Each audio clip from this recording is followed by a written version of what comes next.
우리나라는 산이 많아 예로부터 질 좋은 화강암을 쉽게 구할 수 있었습니다.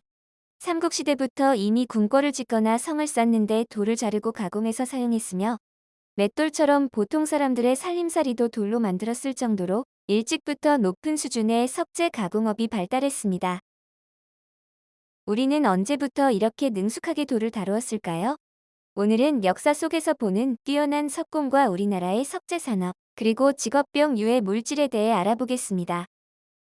석공 아사달과 석가탑. 석굴암을 창건한 김대성 제상은 불국사를 지으면서 경내에 아름다운 석탑을 세우기로 결정했습니다. 당시 뛰어난 석공으로 이름이 높았던 백제사람 아사달을 불러탑을 만들어 주길 간청했는데요. 아사달은 청을 받아들여 신라로 가서 탑을 만드는 작업을 시작했습니다. 그런데 불탑을 만들러 신라로 간지 여러 해가 지나도 돌아오지 않자 아사달의 아내 아사녀는 걱정되는 마음에 남편을 찾아갔습니다.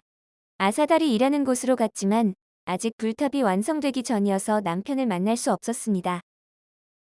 마음을 모아 석탑을 만드는 과정에서 부인을 보면 흐트러질 정성을 염려한 주변 사람들이 만남을 반대했기 때문이었습니다. 할 수 없이 그녀는 매일 작업장인 불국사 앞을 서성이며 남편의 일이 끝나기만을 기다렸습니다.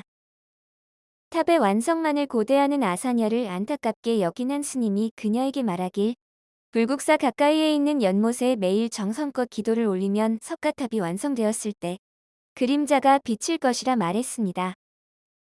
아사녀는 날마다 연못을 들여다보며 그림자가 비치기를 기다리고 또 기다렸습니다. 그러나 아무리 기다려도 그림자가 보이지 않자 지치고 상심한 그녀는 연못에 몸을 던지고 말았습니다. 그 얼마 뒤 아사달은 석가탑을 완성했습니다. 서둘러 아내를 만나기 위해 다시 고향을 찾았지만 아사녀의 흔적은 찾을 수 없었습니다. 훗날 사람들은 이 사연을 안타깝게 여겨 아사녀가 몸을 던진 연못을 영지, 석가탑을 그림자가 비치지 않는 탑이라는 의미로 무영탑으로 불렀습니다. 석공 아사달은 신라를 떠나기 전 남산의 어느 바위를 본 순간 아내의 모습이 눈앞에서 어른거렸다고 합니다. 잊지 않기 위해 서둘러 바위에 그 모습을 새겼는데 완성한 뒤 그 모습을 보니 마치 부처님 같았다고 해요.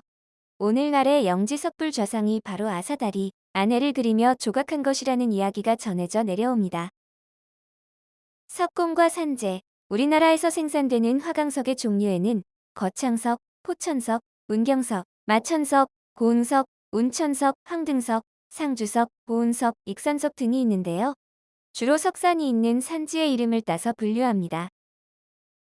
특히 전북 익산 황등면, 함여읍과 보령시 웅천읍에는 많은 석재 관련 업체들이 밀집해 있으며 보령시 남포면은 고급 비석에 사용되는 검은 오석, 벼루의 재료로 사용되는 남포석 산지로 오래전부터 석가공업에 발달해온 곳입니다. 여러 화강석 중에서도 익산에서 생산되는 황등석은 세계 최고의 품질을 자랑하는 석재인데요. 철분이 적어 오랫동안 부식되지 않는 장점 때문에 국회의사당, 독립기념관, 청와대 영빈관, 국보 제11호 미륵사지, 석탑 복원공사 등 오래도록 보존하고자 하는 곳에 널리 사용되었습니다. 우리나라의 석재 가공업은 1970년대 불상 석등 등의 석재 가공품이 일본으로 수출되면서 크게 성장하였으나 1990년대 이후 중국의 개혁개방 정책에 따라 중국산 제품들이 밀려오면서 가격 경쟁력을 상실하게 되어 활력을 잃었습니다. 이렇게 오래전부터 뛰어난 솜씨로 돌을 다루어왔던 석공들은 필연적으로 직업병에 노출됩니다. 석공, 할석 공분들께서는 주로 아파트나 빌딩 건설 현장에서 건축용 석재를 잘라 붙이는 일, 문화재 복원 현장에서 석축을 쌓거나 석공예품을 만드는 일, 비석벼루 등의 가공품을 만드는 일 등을 하셨는데요. 석가공 산업은 규모가 커지면서 정과 망치로 일하는 것이 아닌 공업용 그라인더가 사용되었습니다. 작업을 더 쉽게 하고 작품의 완성도를 높여주는 그라인더지만 돌먼지도 훨씬 더 많이 발생하게 합니다.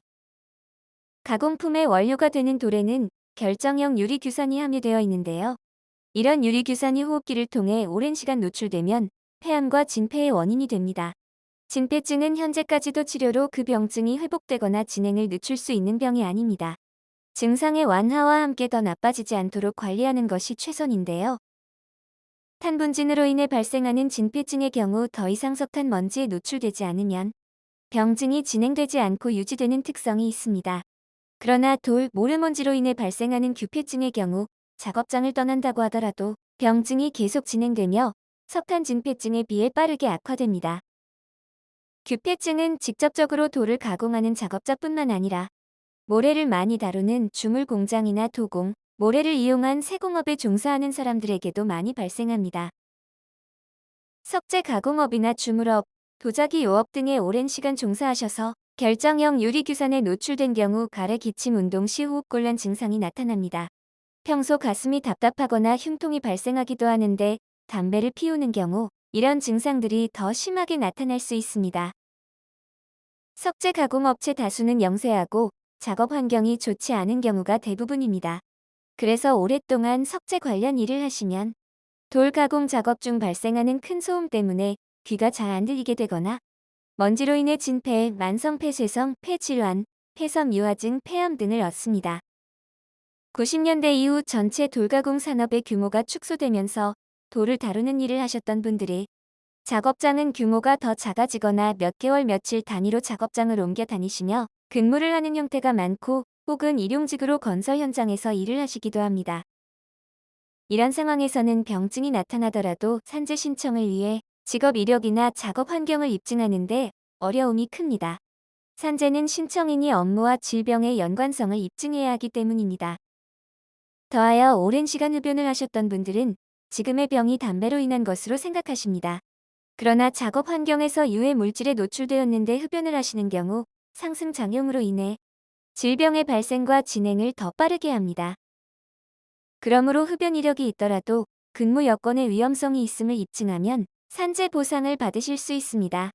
건강하고 안전한 작업 환경에서 일하는 것, 그리고 일하던 중 다치거나 질병을 얻었을 때 합리적인 보상을 받는 것은 모두 근로자의 정당한 권리입니다.